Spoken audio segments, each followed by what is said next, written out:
There's HaShulchan Yodeh, Siman Siman Lamed Aleph, Sif Yud Ches, to Siman Lamed Beis, Sif Aleph. This is supplemental day 166 of the HaShulchan Yomi cycle.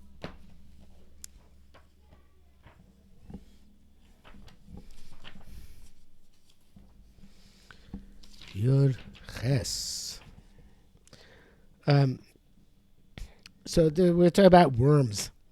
There's always you find a worm inside the skull. If you find the worm outside the skull, like in the nose, no matter what. I mean, we say, here's where we found it, here's where it was. It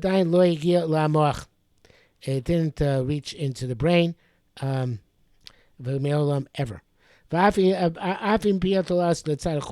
Even though the mouth of the worm faces outwards, it seems like it came from the brain.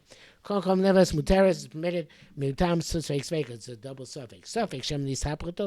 Maybe the worm turned over and actually never reached the brain. If it did reach the brain, maybe it didn't pierce the membrane. That's the Taz. But you only check after. You only permit this after you check. That's also a Taz.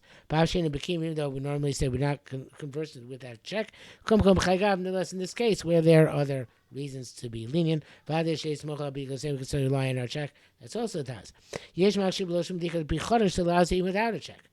He knows require checking. Nev double if it got lost before you had a chance to check, unless we don't forbid it. That's from the Pri Megadim.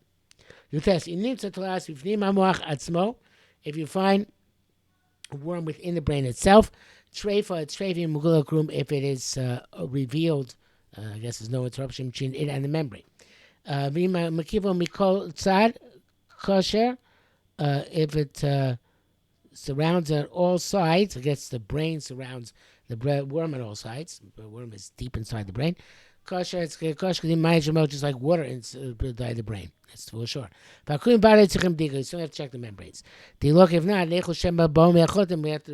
to concern making up the notes. And it pierces the membranes. Even though we're not conversing with that check, again, like we said before, in this scenario, we can be machshir. We say, here's what it found. Here it was, deep inside the brain. However, those are that the brain cannot generate a worm. It must have come from the outside and puncture the membrane. But they rejected the svara. Worms can be generated anywhere in the body. And if we can say that, see that a bladder gets generated inside the brain, why not worms? It's in the placing. Don't bring this at all. Therefore, if you check the membranes, you can say it's okay, but it's a substantial loss involved. But if they lost the membranes, you didn't check, it's not clear what to do. Practice, he says to look at the Pri Megadim, who was not sure about the for sure. But whatever he wrote works out fine. Whatever that is. The skull. Gadol has a large cavity, coming there like a pot.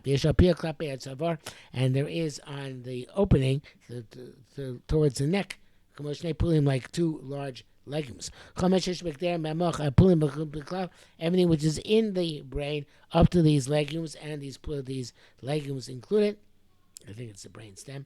Nino Kimoach, they are like the brain. The Kibas Kumamashu, and the puncture of their membrane makes it treif no matter how small. Shamech, after that, Nino Chudra, they're considered to be like the spinal column. The Kibasam, they're considered to be treif when they're punctured Baruba in the majority, which comes happen to Simon Lambes, who's in the next Simon.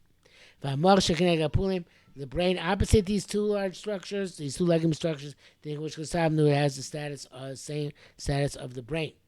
No, I'm not sure about that. It just says I don't know. It's the brain or the spinal column. Also by the bird, you have these types of structures, and it's the same status. That we know Sharam and Perek Beis Zayin. He writes the worms that you find in the brain of an animal are surin. Ein Shom, forbidden to eat. For the idea of the behem muteres. It's explicit here that the animal itself is mutter. So it must be the worms generated inside the brain. Because they came through the nose, they must have pierced the membranes. They found the brain itself. Semen, the seafood test base that we saw a few moments ago. I say the brain surrounds the worm on all sides. It's clear to us from this Rambam. It's possible for worms to be generated in the brain itself, like he said there. It's difficult to say you say about where you found them on the membrane. It doesn't sound like you say about outside the brain. Bracket says that